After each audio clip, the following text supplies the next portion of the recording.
રામાપીર બાપાએ મંડપમાં પ્રાણ પૂર્યા અને મંડપ ખડો થયો. કેરીના સુશોભનથી મંડપને શણગારવામાં આવ્યો. સાક્ષાત ડાલીબેનના આપણે હાજરા હજુર દર્શન થયા. રામાપીર બાપાને રાજસ્થાની વાઘા વસ્ત્રો પહેરવામાં આવ્યા હોય તેવા દ્રશ્યો અહીંયા નિર્માણ થયા છે. બાપાને ધૂપેડા દ્વારા સરસ મજાની આરતી કરવામાં આવી અને બહેનો દ્વારા સરસ મજાનો રાસ પણ લેવામાં આવ્યો અને ધૂપેડામાં સંતો ભક્તો મોટી સંખ્યામાં જોડાણા અને ડીજે સહિત સંતો ભક્તોએ ધૂપેડામાં ખૂબ આનંદ કર્યો. ડાલીબેન દ્વારા ધર્મની દોરીને સ્તંભ જોડે મિલન કરવામાં આવ્યું અને થોડીક ક્ષણોમાં સ્તંભ ખડો થશે એવા દ્રશ્યો અહીંયા ઊભા થયા છે. અને સ્તંભ ખડો થયા પછી સંતો ભક્તોમાં ખુશીનો માહોલ છે અને સરસ મજાનો રામાપીર બાપાનો પ્રસાદ પણ બધાએ લીધો. અને રામાપીર બાપાનો સ્તંભ ખડો થઈ ગયો ત્યાર પછી બાળકોની ખુશી જુઓ અને સંતો ભક્તો મોટી સંખ્યામાં.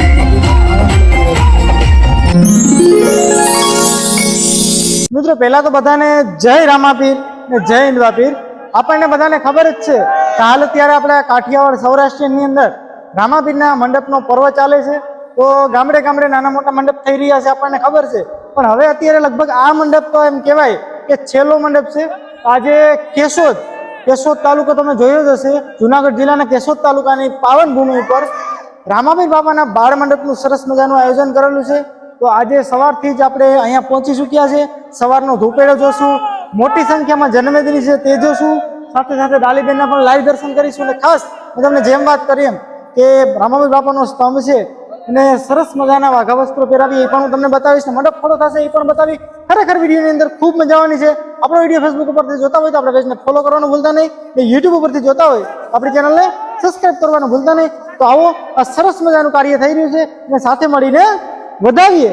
તો હાલ મિત્રો આપણે નજર કરશું રામાપીર બાપાના સ્તંભ ઉપર. તમે જોઈ શકો છો રામાપીર બાપાના સ્તંભને જે રીતે શણગાર કરવામાં આવ્યો છે, રજવાડી વાઘા વસ્ત્રો પહેરાવ્યા હોય અને ખરેખર અહીંયા જે દ્રશ્યો નિર્માણ પામ્યા છે એ ખરેખર અદ્ભુત છે. તમે જોઈ શકો છો રામાપીર બાપાનો સરસ મજાનો સ્તંભ. અને મિત્રો અત્યારે કેસર કેરીની સિઝન ચાલી રહી છે તો રામાપીર બાપાના મંડપનું સુશોભન કેસર કેરીથી કરવામાં આવ્યું. જુઓ તો મિત્રો તમે રામાપીર બાપાના મંડપમાં નથી આવ્યા અને તમે જે આ જગ્યા જોઈ શકો છો ને તેના તમારે દર્શન કરવા હોય ને તો આપણા વિડીયોના માધ્યમથી થઈ શકે. તમે જોઈ શકો છો ડાલીબાઈની ધર્મની ઝૂંપડી છે ભાઈ, જ્યાં રામાપીર બાપાનો અખંડ જ્યોત એટલે ખુલ્લો પાઠ ભરવામાં આવે છે અને સંતો ભક્તો દર્શનાર્થે પણ આવે છે. ને ભાઈ તમે જોઈ શકો છો રામાપીર બાપાની અખંડ જ્યોત અને પાઠના આપણને હાલ દર્શન થયા છે ને તમને પણ કરાવ્યા અને ડાલીબેનના પણ એકદમ નજીકથી દર્શન થયા છે. મિત્રો તમને માહિતી ખબર ન હોય તો આપી દઉં. રામાપીર બાપાનું મંડપ હોય તો 3 જગ્યાએ પાઠ ભરવામાં આવે છે. ડાલીબાઈની ઝૂંપડીએ, એક રામાપીર બાપાનો સ્તંભ ખડો થવાનો હોય તે જગ્યાએ અને એક બીજો પણ એક ડાલીબાઈને ઘરે પાઠ હોય છે. તો આપણે હાલ પાઠના દર્શન થયા છે ને રામાપીર બાપાનો ધૂપેડો ફરે છે.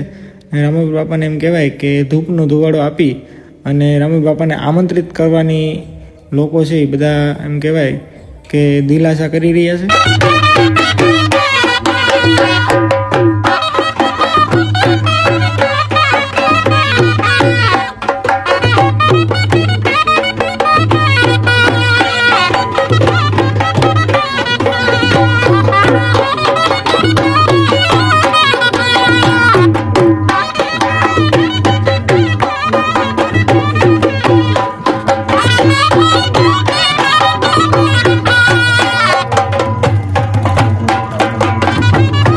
હાલ મિત્રો તમે જે દ્રશ્યો જુઓ છો એ આપણને ખબર જ છે કે મંડપ ખડો થવાની થોડીક ક્ષણો બાકી હોય ત્યારે રામાપીર બાપાનો ધૂપેડો નીકળે છે ભાઈ.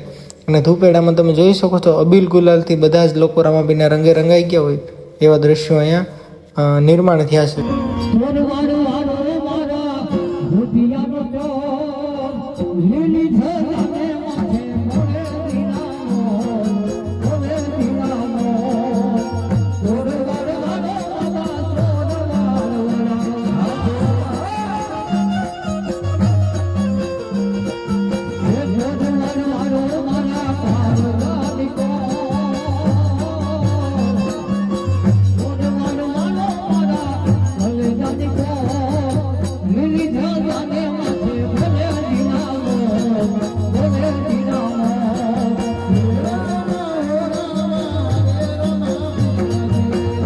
તો હાલ મિત્રો આપણને ખબર જ છે કે સ્તંભ ખડો થવાની થોડી ક્ષણો એટલે કે 2, 5, 10, 15 મિનિટ બાકી હોય ત્યારે ડાલીબેન દ્વારા ધર્મની દોરી અને ખારવાભાઈઓ દ્વારા ધર્મની દોરીને સ્તંભ જોડે સરસ રીતે મિલન કરવામાં આવે છે. તમે જોઈ શકો છો ખારવાભાઈ દ્વારા ધર્મની દોરીને એમ કહેવાય કે મિલન થઈ રહ્યું છે અને ધર્મની દોરીને ફાઇનલી સ્તંભ જોડે મિલન કરાવી દેવામાં આવ્યું છે. અને ત્યારબાદ ડાલીબેન છે એ એમ કહેવાય કે ધર્મની દોરી લઈ અને પોતાની ધર્મની ઝૂંપડી તરફ જાય છે અને ત્યાં જે કંઈ પીપરનું વૃક્ષ વાવેલું હોય સ્થાપના દરમિયાન એ પીપરના વૃક્ષ જોડે ધર્મની દોરીને એમ કહેવાય કે બાંધી દે છે.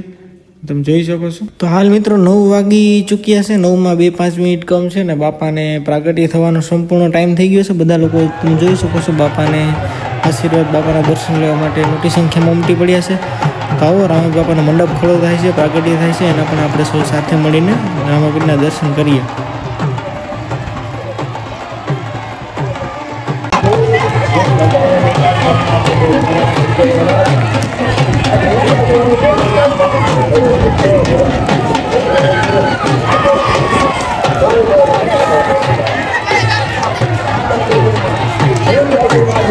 અને મિત્રો રામાપીર બાપાનો મંડપ સારી રીતે ખડો થઈ ગયો. અને આપણે કહેતા હોય કે બાળ મંડપની ખુશી ન હોય, પણ ગામ લોકોને બાળ મંડપ હોય કે મોટો મંડપ હોય એની ખુશી જુઓ તમે.